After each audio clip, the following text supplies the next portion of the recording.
Hi my dear friends, ഞങ്ങളുടെ ഈ super woman 369 ചാനലിലേക്ക് എല്ലാവർക്കും സ്വാഗതം. എല്ലാവരും സുഖമായിട്ടിരിക്കുന്നു എന്ന് വിശ്വസിക്കുന്നു. ഞാനിന്ന് ഈ വീഡിയോയിൽ കാണിക്കുന്നത് ഒരു ചിക്കൻ ബിരിയാണിയാണ്. എളുപ്പത്തിൽ കുക്കറിൽ ചെയ്യുന്ന ഒരു ചിക്കൻ ബിരിയാണിയാണ്. അതിന് വേണ്ടിയിട്ട് 1 കിലോ ചിക്കൻ എടുത്ത് ക്ലീനാക്കി വെച്ചിരിക്കുകയാണ്. അതിനകത്തിലേക്ക് 1 ടീസ്പൂൺ മഞ്ഞൾപ്പൊടി ഇട്ട് കൊടുത്തു. 1 ടീസ്പൂൺ ഉപ്പ് ഇട്ട് കൊടുത്തു. പിന്നെ ഇട്ട് കൊടുത്ത് 1 ടേബിൾ സ്പൂൺ മുളക് പൊടിയാണ്.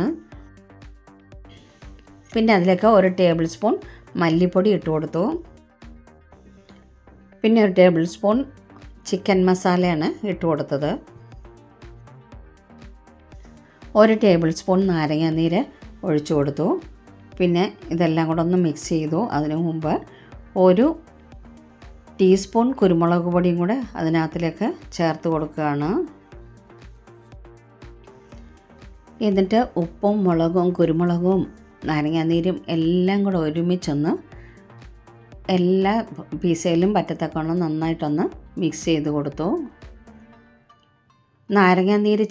നാരങ്ങാനീരോ നമുക്കല്ലെങ്കിൽ തൈരോ ചേർത്ത് കൊടുക്കാം.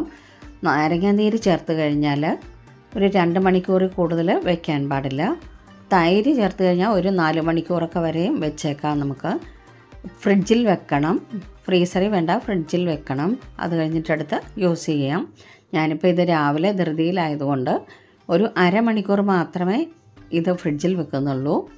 രാവിലെ സ്കൂളിൽ പോകുന്നവർക്കും ജോലിക്ക് പോകേണ്ടവർക്കും ഒക്കെ പെട്ടെന്ന് ഇതുണ്ടാക്കിയെടുക്കാൻ പറ്റുന്ന രീതിയിലുള്ള ഒരു ബിരിയാണിയാണ്. കുക്കറിനകത്തിൽ എല്ലാം കൂടെ ഒരുമിച്ച് അടിച്ചെടുക്കുകയാണ്. ഇത് ഈസി ആയിട്ട് നമുക്ക് ചെയ്യാം. ഇത് വേണമെങ്കിൽ തൈരൊക്കെ ആണെങ്കിൽ ചിലപ്പോൾ നേരത്തെ തന്നെ മിക്സ് ചെയ്ത് തലേദിവസമൊക്കെ മിക്സ് ചെയ്ത് വെച്ചിട്ട് രാവിലെ എടുത്തിട്ട് എളുപ്പം ഉണ്ടാക്കാൻ പറ്റും.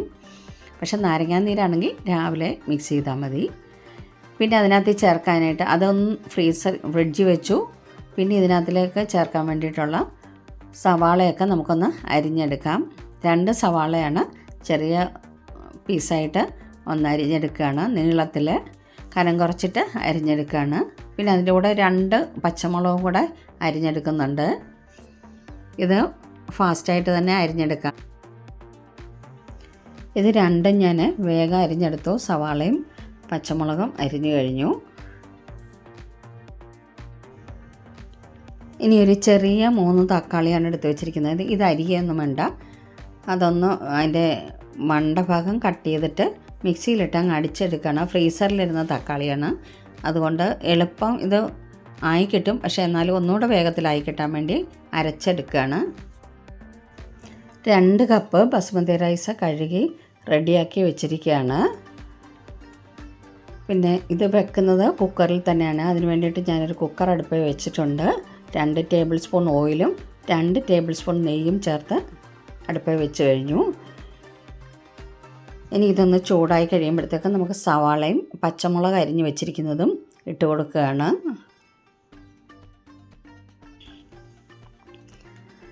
ഇതൊന്ന് നന്നായിട്ട് വഴന്ന് മൂത്ത് കിട്ടണം. അതിന് വേണ്ടിയിട്ട് അതിനകത്തിലേക്ക് 1 ടീസ്പൂൺ ഉപ്പും കൂടെ ചേർത്ത് കൊടുക്കുകയാണ്. എന്നിട്ടിത് നന്നായിട്ട് ഇളക്കി കൊടുക്കണം. പിന്നെ അതിനകത്തിലേക്ക് ഒരു 4 ഗ്രാമ്പൂ ഇട്ട് കൊടുത്തു.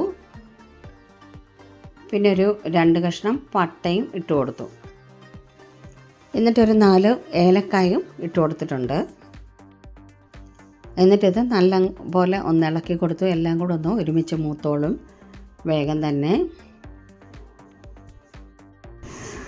അപ്പോൾ എൻ്റെ പ്രിയപ്പെട്ട കൂട്ടുകാരെ, എൻ്റെ ഈ വീഡിയോ ഇഷ്ടമായ ലൈക്ക് ചെയ്യാനും കമൻറ്റ് ചെയ്യാനും മറക്കല്ലേ. എൻ്റെ ചാനൽ ആദ്യമായി കാണുന്നവർ ഒന്ന് സബ്സ്ക്രൈബ് ചെയ്യുക, ബെല്ലൈക്കൺ ക്ലിക്ക് ചെയ്യുക, ഓൾ എന്ന ഓപ്ഷൻ കൂടി എനേബിൾ ആക്കുക. ഓക്കെ, ഇപ്പോൾ ഉള്ളിയൊക്കെ ഒരുവിധം ഒന്ന് മൂത്ത് കഴിഞ്ഞാൽ അതിനകത്തിലേക്ക് 1/4 ടീസ്പൂൺ ഗാർലിക് പേസ്റ്റും 1 ടീസ്പൂൺ ജിഞ്ചർ പേസ്റ്റും ഇട്ട് കൊടുത്തു. എന്നിട്ടത് നന്നായിട്ടൊന്ന് ഇളക്കുകയാണ്. അതിനകത്തിലേക്ക് തന്നെ ഞാൻ ടൊമാറ്റോ അരച്ച് വെച്ചിരുന്നതും കൂടെ അതിനകത്തിലേക്ക് ഒഴിച്ചു കൊടുത്തു. ഇത് എളുപ്പമാകാൻ വേണ്ടിയിട്ട് ചെയ്തതാണ് ഞാൻ.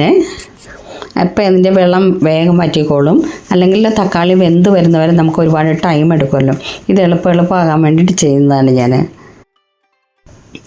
എന്നിട്ടിത് നന്നായിട്ടൊന്ന് ഇളക്കി കൊടുക്കുക. പെട്ടെന്ന് തന്നെ തക്കാളിയുടെ വെള്ളം എല്ലാം വറ്റിയിട്ട് റെഡിയാക്കി കിട്ടും നമുക്ക്. ഇപ്പോൾ അതൊരു വെള്ളം വറ്റി കഴിഞ്ഞു.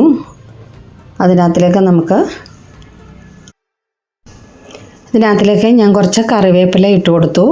ഇപ്പോൾ വേണമെങ്കിൽ നമുക്ക് മല്ലിയിലയോ പുതിനയിലയോ ഒക്കെ ഉണ്ടെങ്കിൽ ഇട്ട് കൊടുക്കാം. ഇപ്പോൾ എൻ്റെ കയ്യിൽ ഇല്ലാത്തതുകൊണ്ട് ഞാൻ ഇടുന്നില്ല. തന്നെയല്ല മല്ലിയിലയുടെയും പുതിനയിലയുടെയും സ്മെല്ലൊന്നും ഇവിടെ ആർക്കും ഇഷ്ടമല്ല. അപ്പോൾ കറിവേപ്പില മാത്രമേ ഞാനതുകൊണ്ട് ഇടുന്നുള്ളൂ. അപ്പോൾ ഇത് റെഡിയായി കഴിഞ്ഞു. അപ്പോൾ ഇതിനകത്തിലേക്ക് നമ്മൾ റെഡിയാക്കി വെച്ചിരിക്കുന്ന ഫ്രിഡ്ജിൽ ഇരിക്കുന്ന ചിക്കൻ എടുത്ത് ഇട്ട് കൊടുക്കാം. എന്നിട്ടിത് നന്നായിട്ടൊന്ന് ഇളക്കി കൊടുക്കുകയാണ്. എല്ലാം കൂടെ ഒന്ന് ഇളക്കി നല്ലവണ്ണം യോജിപ്പിച്ച് കഴിഞ്ഞതിന് ശേഷം നമുക്ക് വെള്ളം തിളപ്പിക്കാൻ ഞാൻ അപ്പുറത്തെ ഡപ്പയിൽ വെച്ചിട്ടുണ്ട്. അതെടുത്ത് ഇതിനകത്തിലേക്ക് ഒഴിച്ചു കൊടുക്കാം. തിളച്ച വെള്ളം ഞാൻ അതിനകത്തിലേക്ക് 2 കപ്പിന് 4 കപ്പ് വെള്ളമാണ് എടുത്തിരിക്കുന്നത്.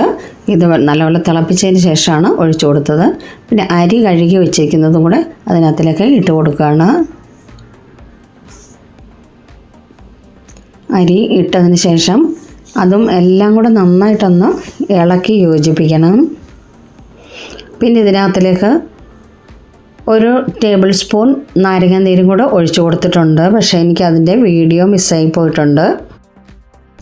നാരങ്ങാനീര് 1 ടേബിൾ സ്പൂൺ ഒഴിച്ചതിന് ശേഷം അതെല്ലാം കൂടെ ഒന്ന് മിക്സ് ചെയ്തതിന് ശേഷമാണ് ഇത് അടയ്ക്കുന്നത്. ഇത് മീഡിയം ടു ഹൈയിലേക്ക് വെച്ചതിന് ശേഷം ഒരു വിസിൽ കേൾക്കുന്നത് വരെ വെച്ചു. അപ്പോഴത്തേക്ക് തന്നെ ഇത് നന്നായിട്ട് വെന്ത് കിട്ടിയിട്ടുണ്ട്. ജോലിക്ക് പോകേണ്ടവർക്കൊക്കെ എളുപ്പം ഒരു ചിക്കൻ ബിരിയാണി റെഡിയാക്കാം. അപ്പോൾ എല്ലാവരും ഇതൊന്ന് ട്രൈ ചെയ്ത് നോക്കുക. ഓക്കെ, അപ്പോൾ എൻ്റെ സൂപ്പർ ടേസ്റ്റി ചിക്കൻ ബിരിയാണി റെഡിയായിട്ടുണ്ട്. ഈസി ആയിട്ടും നമുക്കിത് ചെയ്യാവുന്നതാണ്. Okay, thank you so much. എല്ലാവർക്കും ഇതിവിടെ ഇഷ്ടപ്പെടുകയും ചെയ്തു. അടിപൊളി ചിക്കൻ ബിരിയാണിയാണ്. കറക്റ്റായിട്ട് ഒറ്റ വിസിലിന് തന്നെ റെഡിയായി കിട്ടി. വെള്ളമൊക്കെ കംപ്ലീറ്റ് ആയിട്ട് വറ്റിയിട്ടുണ്ട്. നല്ലവണ്ണം വെന്തിട്ടുമുണ്ട്. ഓക്കെ, അപ്പോൾ എല്ലാവരും ഇതൊന്ന് ട്രൈ ചെയ്ത് നോക്കുക. ഇത് പെട്ടെന്ന് തന്നെ വേറെ പാത്രത്തിലേക്ക് മാറ്റണം, ഇല്ലെങ്കിൽ അതിനകത്തിരുന്ന് വെന്ത് പോകും. അതുകൊണ്ട് പെട്ടെന്ന് തന്നെ ഞാനിത് മാറ്റുകയാണ്. ഓക്കെ, അപ്പോൾ എൻ്റെ അടിപൊളി ചിക്കൻ ബിരിയാണി റെഡി ആയിട്ടുണ്ട്. എല്ലാവരും ട്രൈ ചെയ്ത് നോക്കിയിട്ട് നിങ്ങളുടെ അഭിപ്രായങ്ങളും നിർദ്ദേശങ്ങളും കമൻറ്റ് ചെയ്യണം. Okay, thank you so much.